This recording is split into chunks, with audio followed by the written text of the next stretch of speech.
Vamos voltar então com a Luciana Miyazaki para falar conosco sobre as informações que a gente tem aqui sobre as medidas sendo tomadas aí, e outras providências também dessa pandemia coronavírus que parou o mundo em lu. Impressionante como que um vírus é capaz de fazer tão mal para o povo mundial, né?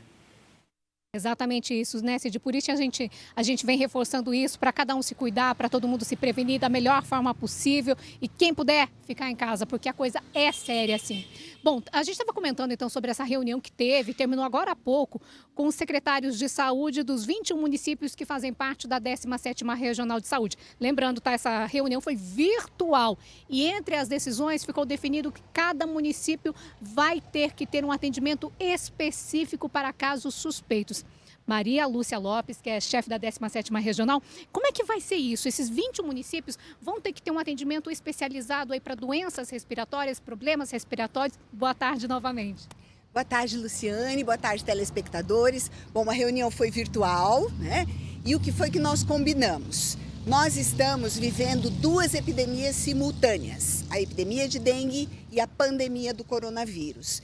Então, o que ficou estabelecido? Que cada município da 17ª Regional de Saúde, de acordo com o seu porte, vai identificar uma ou duas unidades básicas ou um hospital de pequeno porte, enfim, de acordo com a sua rede de assistência com a sua população, vai identificar um local para cuidar das pessoas com sintomas respiratórios.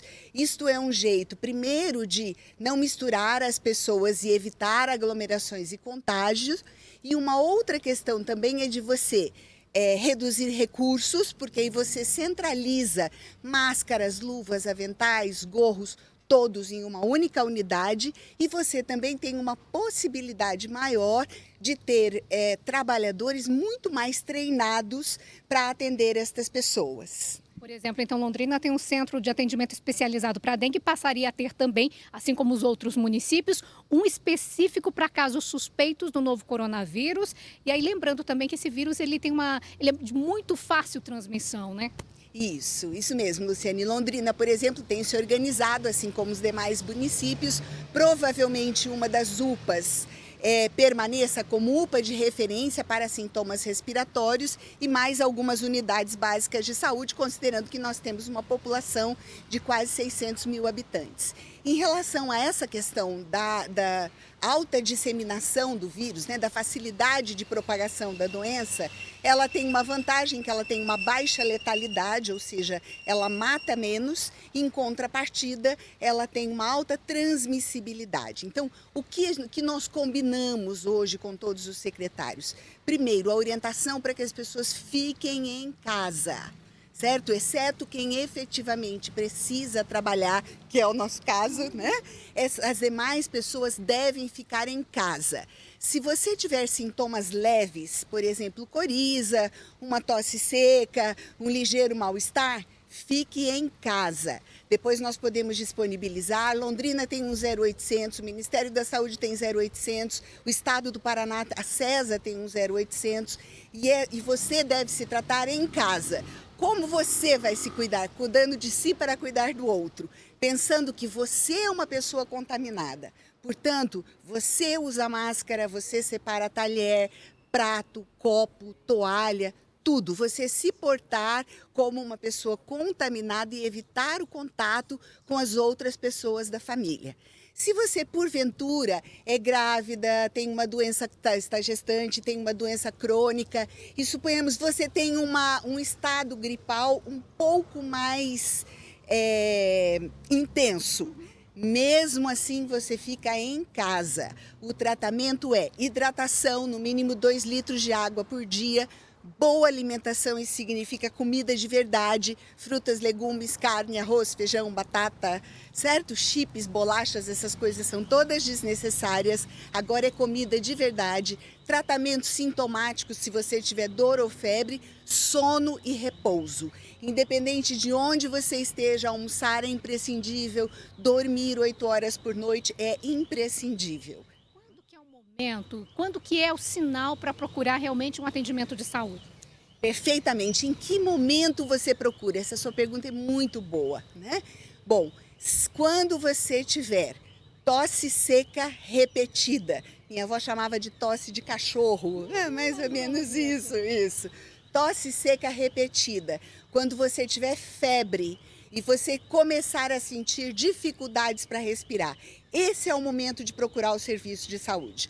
Quando você chegar no serviço de saúde, você precisa avisar, mesmo indo para as unidades específicas, avisar que você tem esses sintomas. Imediatamente a ideia é que você seja isolado, avaliado, que nesse lugar sejam colhidos os seus exames, que você aguarde esse resultado no local ou em casa. E aí, se houver uma intensificação dos sintomas, você vai ser encaminhado para o hospital, que neste momento também está sendo decidido quais serão. Em princípio, o HU é a principal referência para todos os casos moderados e graves. A ideia é tirar boa parte dos pacientes que estão internados lá, transferi-los para outros lugares e deixar o HU protegido para os casos moderados e principalmente os casos graves nesse momento. A ideia é que as pessoas com Covid não circulem de um serviço para o outro, por isso a ideia do serviço de referência. Lembrando sempre que o HU, então, restringiu, não tem atendimento direto no pronto-socorro. Antes de encerrar, eu queria só um esclarecimento rápido, Maria Lúcia, em relação a isso. Não tem tratamento para o novo coronavírus. Está havendo uma corrida nas farmácias, aí, informações de que medicamentos aí poderiam prevenir, tratar o novo coronavírus. Isso não existe. Vamos esclarecer isso? Gente, não existe tratamento para o coronavírus. Essa corrida, bom, primeiro que neste momento a automedicação é absolutamente contraindicada. Ela sempre é contraindicada, mas nesse momento mais do que em outros. Porque como o vírus é novo, a gente também não sabe exatamente quais medicamentos podem intensificar os sintomas. Como a gente sabe, por exemplo, no caso do vírus da dengue, que você não pode usar ácido acetilsalicílico, por exemplo, né? Então, nesse momento, nós não sabemos. Outra coisa, as pessoas estão todas comprando cloroquina, né? Principalmente. Neste momento, ela está em estudo e ela está sendo utilizada para casos graves, somente.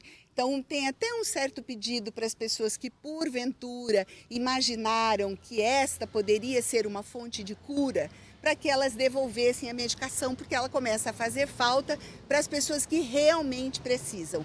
Não tem tratamento. Tratamento é hidratação, boa alimentação, sono, repouso e medicamento sintomático, paracetamol ou dipirona, se você tiver dor ou febre. Maria Lúcia, muito obrigada então pelas informações. E Cid, a gente reforça sempre aquela questão da prevenção.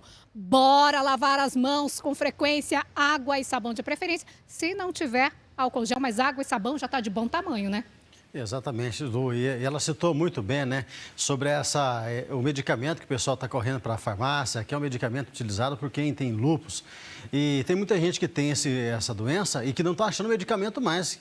Não tá achando, e a gente vê essas informações falsas sendo repassadas com uma frequência tão grande, via WhatsApp, essas fake news, que o povo começa a mandar achando para você que é normal. Entendeu? Eu estava recebendo até de alguns amigos meus, Cid, vamos achar algum lugar para a gente ver. Eu falei, calma, pessoal. Está em teste ainda, não tem nada comprovado, então você tem que ficar orientando a todo instante as pessoas e avisando, né? Isso é fake news, isso é conversa fiada.